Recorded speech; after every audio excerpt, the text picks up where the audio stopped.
Bismillahirrahmanirrahim. Assalamualaikum warahmatullahi wabarakatuh. Perkenalkan, nama saya Rizka. Saya dari Universitas 19 November Kolaka. Di sini saya akan menjelaskan sejarah perkembangan sistem informasi geografis. Yang pertama, sejarah perkembangan sistem informasi geografis dimulai pada tahun 35.000 tahun yang lalu di dinding Gua Lascaux, Prancis. Para pemburu Cro-Magnon menggambar hewan mangsa mereka dan juga dipercaya sebagai rute migrasi hewan-hewan tersebut.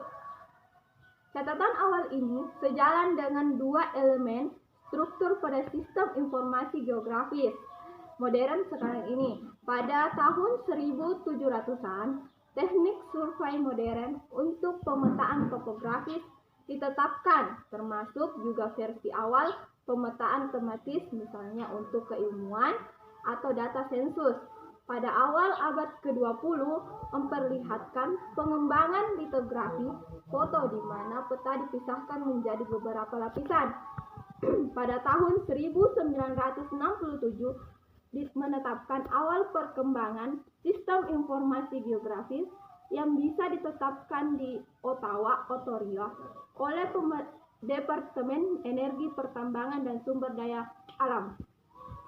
Selanjutnya, GIS merupakan sistem pertama di dunia dan hasil dari perbaikan aplikasi pemetaan yang memiliki kemampuan simpan susun atau overlay.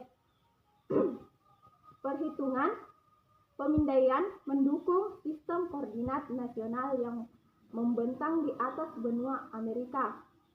Memasukkan garis sebagai ars yang memiliki topografi dan penyimpanan atribut dan informasi lokasional pada berkas terpisah. GIS bertahan sampai tahun 1970-an dan memakan waktu lama untuk menyempurnakan. Setelah pengembangan awal dan tidak bisa bersaing dengan aplikasi pemetaan komersial yang dikeluarkan beberapa vendor seperti Integraph. Perkembangan perangkat keras mikrokomputer memacu vendor lain seperti ARS, ASRI, Charis, dan MapInfo berhasil membuat banyak SIG. Perkembangan industri pada tahun 1980-an dan 1990-an memacu pada pertumbuhan sistem informasi geografis pada warkop stasiun unik dan komputer pribadi.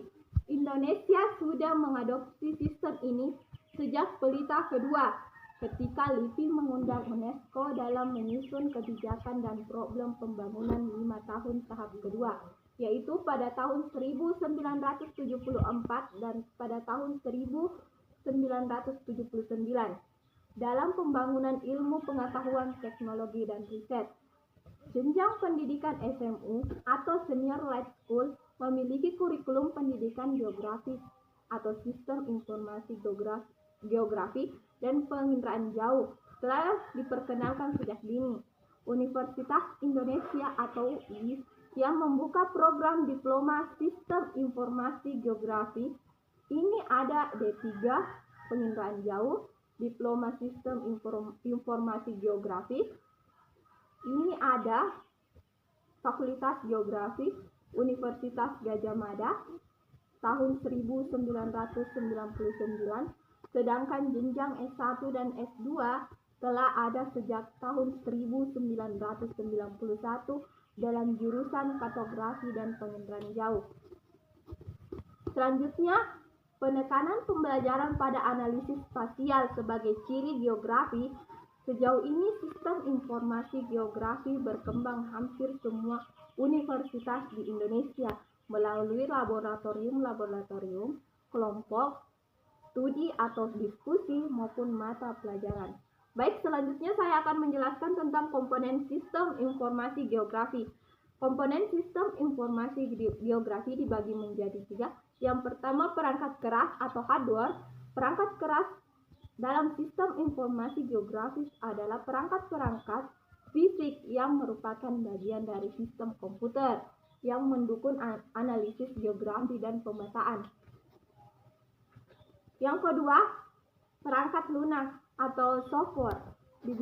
Perangkat lunak atau software digunakan untuk melakukan proses penyimpanan, menganalisis, memvisualkan data-data baik data spasial maupun data non-spasial.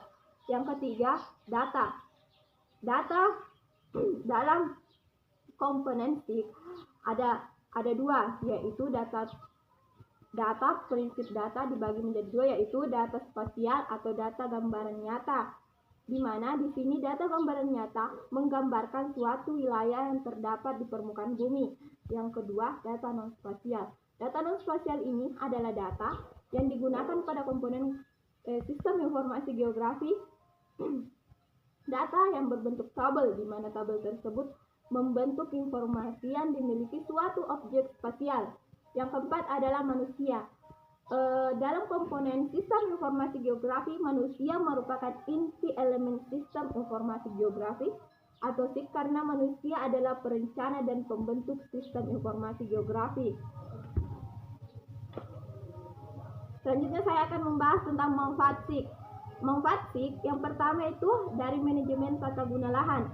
Manfaat SIG di dalam manajemen tata guna lahan yaitu sistem informasi geografi bisa membantu dalam membuat perencanaan setiap wilayah, pemanfaatan latihan di kota yang dibagi menjadi daerah pemukiman, industri, perdagangan, dan perkantoran, fasilitas umum, dan jalur hijau.